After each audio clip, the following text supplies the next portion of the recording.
The House of Commons recently passed a bill to ban replacement workers in federally regulated industries. Federally regulated? It's a lot of industries. Catherine Swift is going to answer which ones they are. I mean, there's so many of our industries which are federally regulated, aren't there? Well, many of our sort of core infrastructure industries. Finance. Finance, telecommunications, transportation, airlines, ports. Yeah. All of those that are so vital to our economy. And the notion of banning, unions in Canada already have way too sweet a deal. Forced dues, no requirement for financial disclosure. Right. Look at these idiot public sector unions guys right now out with the pro-terrorist hate fests. It's utterly ridiculous, and that's our money. That's our tax dollars funding a lot of these union guys. So now they want it even sweeter.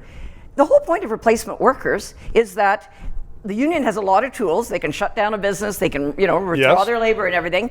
Business actually doesn't have too many tools. One of the very few they have to keep operating is to bring in replacement workers so that they don't shut down the entire company, potentially even go bankrupt, and therefore those people won't have jobs, period. And even if you can bring in replacement workers, which you can now, unless they change the law, it doesn't stop strikes. Although we haven't had a lot of labor unrest in Canada, thank goodness, because we haven't really. Well, a lot of right now, over 60% of union members in Canada work for government. 60%. The private sector unionization has been plummeting for decades now. Right. They can't compete. They can't compete with the union, so that either the company dies or they deal with the union. But what's happening now, though, is further. It's already out of balance, the union management, situation in Canada. It seems to me that the unions are not going after to help the workers, which really need help. In other words, if a highly paid person of $100,000, they could be in dire straits, but they're not suffering. And yet I know minimum wage workers in some big industries, private sector industries in Canada, are, they aren't represented by the unions, or if they are, the unions aren't doing anything for them. Well, not only that, but the people in these industries are not going to be minimum wage workers. Right. They're going to be more highly paid workers to start with. But what the unions are doing, it's a game of inches, right? And we'll get it in the federally regulated workplaces first, then we can hopefully get it in the whole economy, and maybe a few provinces will go for it and so on. But what it's going to do is, at a time we're worried about inflation, we're worried about lack of productivity in this country, how is this good? This is not going to improve any of that. It's going to make it worse and hobble our economy.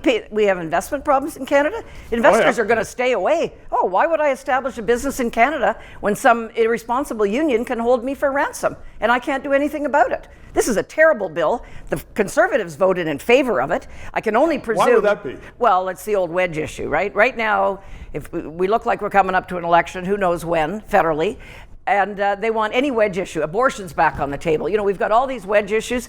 What they want to do, capital gains tax, big wedge issue. They want to try to trap the Conservatives into say, oh, you're anti-worker because you don't want us to get rid of replacement workers. They'll probably do that as well. Catherine, thank you very much. 3 minutes. This show provides independent analysis of the issues. We are not paid by the government. And as I am finding, so much business in Canada relies upon various governments that they don't want to sponsor or advertise on a show which may become controversial, which talks about liberty, freedoms, sometimes criticizes government. I've had guests on that support the government. But people are saying, you know what? We don't want to bite the hand that feeds us, i.e. government, which is why I hope you'll subscribe and contribute to keep this show on the air.